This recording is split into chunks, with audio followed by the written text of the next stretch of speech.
तीन महत्वपूर्ण कृषि सुधार, कृषक उपज व्यापार और कृषक संवर्धन और सरलीकरण विधेयक, कृषि सशक्तिकरण और संरक्षण, कीमत आश्वासन और कृषि सेवा करार विधेयक और आवश्यक वस्तु संशोधन विधेयक पारित किए हैं।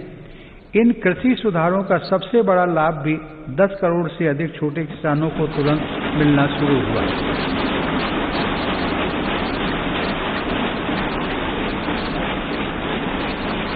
छोटे किसानों को होने वाले इन लाभों को समझते हुए ही अनेक राजनीतिक दलों ने समय समय पर इन सुधारों को अपना भरपूर समर्थन दिया था।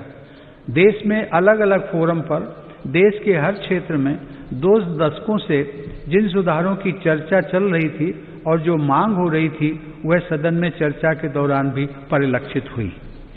वर्तमान में इन कानूनों का अमलीकरण देश की सर्वोच्च अदालत ने स्थगित किया हुआ है। मेरी सरकार उच्चतम न्यायालय के निर्णय का पूरा सम्मान करते हुए उसका पालन करेगी।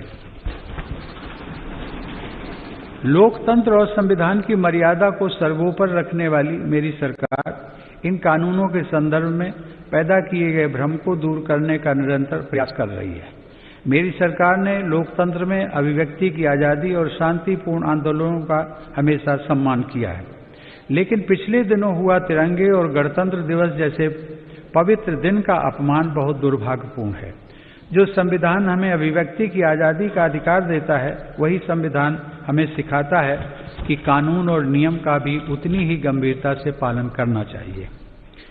मेरी सरकार ये स्पष्ट करना चाहती है कि 3 नए कृषि कानून बनने से पहले पुरानी व्यवस्थाओं के तहत जो अधिकार थे तथा जो सुविधाएं थी, उनमें कहीं कोई कमी नहीं की गई है, बल्कि इन कृषि सुधारों के जरिए सरकार ने किसानों को नई सुविधाएं उपलब्ध कराने के साथ साथ नए अधिकार भी दिए हैं।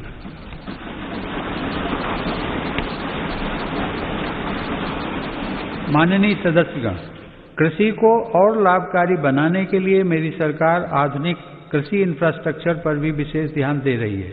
इसके लिए 1 लाख करोड़ रुपए के एग्रीकल्चर इंफ्रास्ट्रक्चर फंड की शुरुआत की गई है।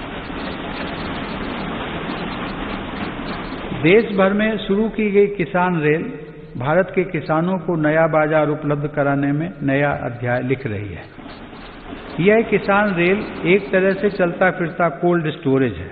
अब तक 100 से ज्यादा किसान रेलें चलाई जा चुकी हैं, जिनके माध्यम से 38,000 टन से ज्यादा अनाज और फल सब्जियां एक क्षेत्र से दूसरे क्षेत्र तक किसानों द्वारा भेजी गई हैं।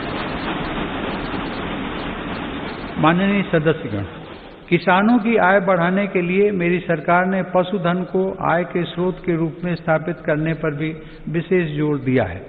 इसी का परिणाम है कि देश का पशुधन पिछले 5 वर्षों में सालाना 8.2% की दर से बढ़ रहा है। सरकार ने डेयरी क्षेत्र में बुनियादी ढांचे की स्थापना और निवेश को प्रोत्साहित करने के लिए 15,000 करोड़ रुपए के पशुपालन अवसंरचना विकास कोष की स्थापना भी की है।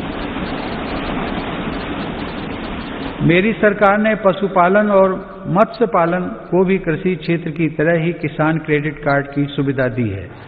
देश में प्रधानमंत्री मत्स्य संपदा योजना के माध्यम से मछुआरों की आय को बढ़ाने के लिए भी काम हो रहा है। इस क्षेत्र में अगले 5 सालों में लगभग 20,000 करोड़ रुपए का निवेश करने की योजना है। किसानों की आमदनी बढ़ाने के लिए मेरी सरकार अन्नदाता को ऊर्जादाता बनाने का भी अभियान चला रही है। प्रधानमंत्री कुसुम योजना के तहत किसानों को 20 लाख सोलर पंप दिए जा रहे हैं। सरकार द्वारा गन्ने के सीरे, मक्का, धान इत्यादि से एथनॉल के उत्पादन को भी बढ़ावा दिया जा रहा है। पिछले 6 वर्षों में सरकार की सकारात्मक नीतियों के कारण एथनॉल का उत्पादन 38 करोड़ लीटर से बढ़कर 190 करोड़ लीटर हुआ है।